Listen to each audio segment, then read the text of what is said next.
Estamos de vuelta en el análisis a las 8:45 conversando acerca de estas negociaciones sindicales y cómo incrementan pues año con año el presupuesto general de ingresos y egresos. Pero les doy ahora la palabra a Carmina. Gracias, Marinés. Licenciado Casasola, es curioso, ¿no?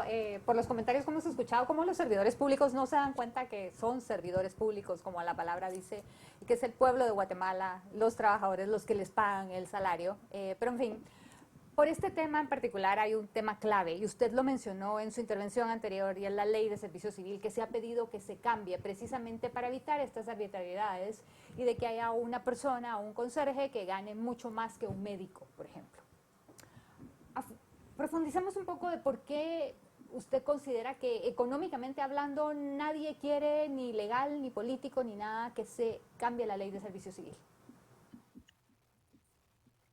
Bueno, yo creo que al final es un tema también de el tiempo que va a tener diferentes administraciones para llevar a cabo sus prioridades y ejecutar sus planes de gobierno.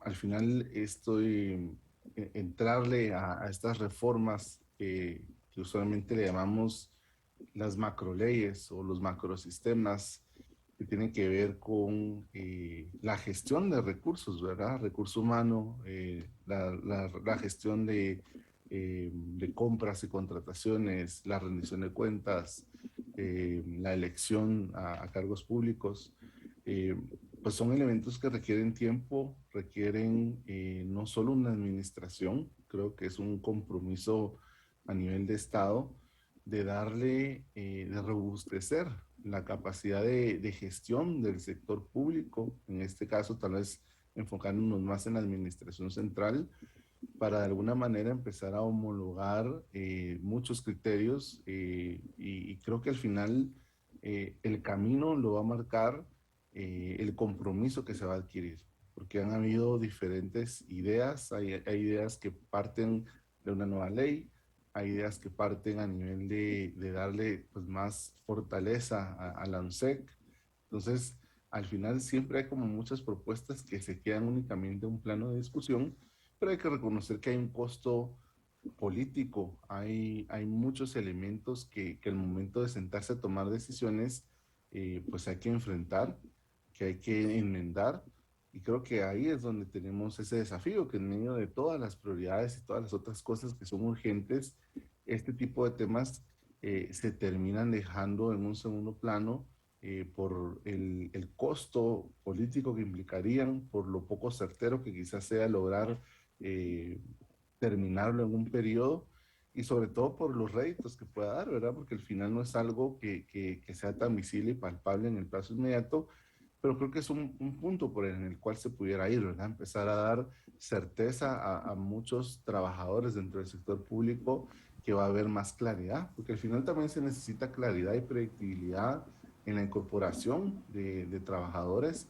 en sus procesos de ascenso, en sus procesos de construcción de carrera y la desvinculación también, cuáles van a ser al final las normas, cuáles van a ser los criterios, y son elementos que de pronto no terminan de lograrse homologar, y es ahí donde surgen esos espacios que se terminan atendiendo vía pactos colectivos. Entonces sí, yo creo que es algo que no es tan sencillo, pero el que no sea sencillo no quiere decir que no sea necesario hacerlo para darle más facilidad a la gestión del recurso humano dentro de la administración pública. Licenciado Linares, hablar justamente del tema de la reforma a la ley de servicio civil es clave, y justo usted mencionaba en una de sus intervenciones el tema, por ejemplo, de salarios excesivos en el Congreso de la República, por poner un ejemplo, ¿verdad? Conserjes que ganan pues unas cantidades enormes que realmente no corresponden a sus puestos. Digamos, ¿qué puntos son necesarios en su opinión reformar en el tema de servicio civil para justamente lograr conciliar esto que hemos estado platicando, y sobre todo si encontraremos en algún momento esa voluntad política necesaria para generar esos cambios, que si no se logra también nos tendrá pues en este ciclo de nunca terminar? Licenciado Linares. Sí, yo creo que lo de los abusos en como esos emblemáticos y paradigmáticos del Congreso, pues eso no es problema de ley de servicio civil. El órgano legislativo tiene su propia ley, no se rige por la ley de servicio civil que al Ejecutivo, que conocemos todos, que fue la emitida en 1969. Ese es un tema de, la ley permite, el Código de Trabajo permite la renegociación de pactos colectivos de común acuerdo entre las partes. Lo que pasa es que no ha habido la suficiente presión para que se realice ese tipo, porque solo va a ser posible a través de la presión para llegar a esos abusos que tienen también otra desventaja, y es que desprestigian a la noble institución de la negociación colectiva, que es un derecho humano fundamental propio. Las sociedades más desarrolladas del mundo, que son las nórdicas, las de mejor nivel de vida, son las sociedades que tienen están entre los países del mundo que tienen los más altos niveles de negociación colectiva. Entonces, la negociación colectiva, comparto todo lo que ha mencionado el licenciado López, es una institución buena, y el que haya abusos no la deslegitima. Ahora, lo de la reforma a la ley de servicio civil se ha vuelto el mejor pretexto para no hacer nada. Yo creo que la ley es razonablemente buena, que lo que debe hacer es aplicarse, pero con el pretexto de que la vamos a reformar, viene un gobierno, viene otro, ofrecen una nueva ley. Esa ley nunca se conoce el proyecto, se archiva en el siguiente gobierno y el nuevo gobierno dice vamos a sacar una nueva ley. Lo que necesita es algunas reformas de carácter reglamentario para que la selección de candidatos a la función pública se haga por parte de la Oficina Nacional de Servicio Civil, y de esas nóminas, de esas listas de elegibles puedan seleccionar a los nuevos nombrados, como se dice, en una vacante, las autoridades nominadoras. Los temas de gestión de entrada al servicio público, de gestión del personal, de promoción de ascensos, de evaluación de desempeño, de desvinculación, están las causas justas para despedir a un trabajador. Lo que pasa es que los procedimientos son los que fallan. Entonces no es la ley la que necesita una reforma. Lo que necesita reformar, como pasa en tantos ámbitos de nuestra vida nacional, es la falta de aplicación de las leyes y la falta de consecuencias por no aplicarlas. Ese es el principal problema que tenemos, y eso es en el servicio civil, es en las adquisiciones públicas, es por ejemplo en los puertos, que es una de las terribles vergüenzas que tenemos en Guatemala, y en tantos ámbitos donde buenas leyes se vuelven papel mojado, y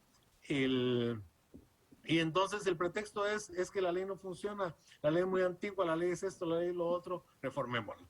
Y esa es un círculo vicioso en el que caemos, y muchas veces hacemos el juego a quienes se benefician de mantener esa aspiración de reforma por eterna memoria, ¿verdad? Ad perpetuum.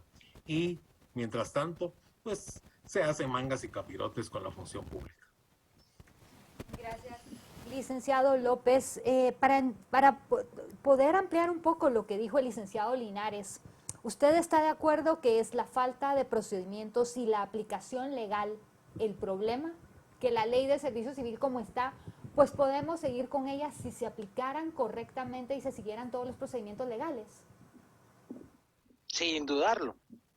Coincido mucho con lo que menciona el licenciado Linares y el cuestionamiento que usted plantea, Carmina. Definitivamente, vean, una de las grandes particularidades que tienen las normas laborales es su alcance interpretativo. Y en mucho, por ejemplo, nosotros en la Administración de Justicia Laboral hemos implementado muchos cambios desde el año 2009 hasta ahora el año 2021, ya gracias a 12 años, que se han implementado cambios que en su momento han sido muy buenos y han reflejado una cara distinta en la Administración de Justicia Laboral, sin una sola reforma al Código de Trabajo. El tema es ser pragmáticos, ser proactivos, ser visionarios. Y la aplicación, por ejemplo, usted menciona, hay un lastre muy grande, más allá del tema de los pactos colectivos, que de repente pues en algún momento se puede abordar, y es el tema de la simulación de la contratación laboral en el Estado y el impacto presupuestario que esto tiene. Hay cientos de millones de quetzales que se pagan en concepto de prestaciones laborales para aquellas personas que han prestado servicios sin que se les haya reconocido o sin que se reconozca al momento de su contratación una relación de trabajo. Sin embargo, en la realidad de la prestación de los servicios son trabajadores del Estado.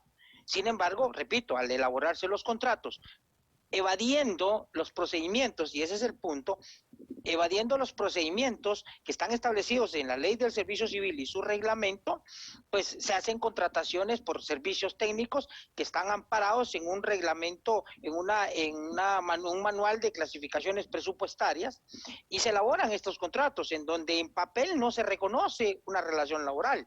Sin embargo, tienen un horario, tienen un jefe inmediato, sufren llamadas de atención y están sujetos a cumplir atribuciones y realizan actividades que realiza otro empleado que sí tiene un contrato laboral, un contrato 011 o un contrato 022. Entonces, y ojo, que esto, repito, al menos yo me atrevo a asegurarlo, la carga presupuestaria que tiene para el Estado, las condenas que se emiten en sentencias laborales en contra del Estado, me atrevo a decirles que el 99.9% de demandas en contra del Estado, en donde se exige o se pide la declaratoria de una relación laboral, son procedentes. Y esto implica reconocer derechos laborales por X cantidad de años e implica también pagar una indemnización por tiempo de servicio y más allá de eso, daños y perjuicios. Y hay personas que están siendo contratadas con salarios, ingresos u honorarios, que ese es el nombre que se les dan en estos contratos, de 10,000, 12,000, 15,000, 18,000, 20,000, 22,000 quetzales mensuales. Y esto multiplíquelo de que, por ejemplo, se le deja de pagar 10 años de aguinaldo, 10 años de bono 14, 10 años que no goza vacaciones, más 10 años de indemnización y 12 meses de daños y perjuicios. Fácil, llegamos a 500,000 de quetzales por una demanda. Y mire que son cientos de miles, me atrevo a decirle, a compartirles que más o menos 7 de cada 10 demandas que se presentan en el ramo laboral en contra del Estado son en las cuales se está reclamando la existencia de una relación laboral. Y me atrevo a decirles, es muy raro la demanda que no se declara procedente. Entonces, vamos a ver este aspecto y lo comparto porque son cosas que se pueden materializar y que se pueden hacer viables sin necesidad de reformas. Hay disposiciones reglamentarias que tienen que aplicarse. Y algo que quiero acotar, y con esto concluyo mi comentario. Existe el funcionario, el empleado, tiene responsabilidad en el ejercicio del cargo y esta responsabilidad lo persigue por 20 años después de haber dejado el cargo. Muchos, por ejemplo, yo he tenido casos en donde he ordenado reinstalaciones y por el capricho de un funcionario, un empleado público donde no accede a reinstalar al trabajador o trabajadora, a la vuelta de 2 años regresa el expediente con una sentencia confirmada de la sala, son 24 meses de salario más prestaciones laborales. Pero súmele de que el puesto donde esta persona se le iba a reinstalar, había otra persona que también se le pagaron la misma cantidad de salarios y la misma cantidad de prestaciones. Entonces, obvio, implica responsabilidad también.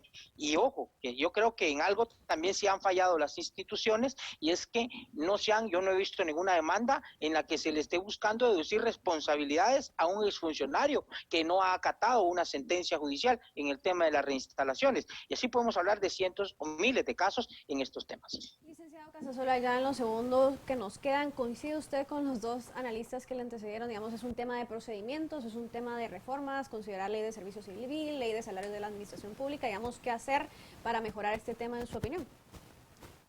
Bueno, creo que en el plano inmediato hay que echar mano de la ley que tenemos, del marco institucional que tenemos y de alguna forma asegurarnos de tener prácticas que vayan acorde a lo que los marcos regulatorios establecidos mandan. Creo que ese es un primer paso, el ir generando evidencia de muchos de esos temas que estamos hablando es vital, que al final algunas cosas se quedan más a nivel anecdótico, pero que no existe una forma estandarizada, una forma intencionada de ir recopilando evidencia. Entonces yo diría que es importante avanzar y poner en marcha lo que hoy tenemos y a partir de ahí evaluar dónde quedan los márgenes de mejora y dónde se puede hacer algo muy puntual a nivel de reformas. Muchas gracias, licenciado Casasola. Gracias a los tres, licenciado López, licenciado Linares, por habernos acompañado el día de hoy. Que tengan una muy feliz noche. Un gusto. Muchas gracias. Muchas gracias a ustedes, A sus Carmen, órdenes. Marinés. Buenas noches. Hasta luego. Hasta pronto. Hasta luego, licenciado. Feliz noche. Hasta luego. Hasta luego.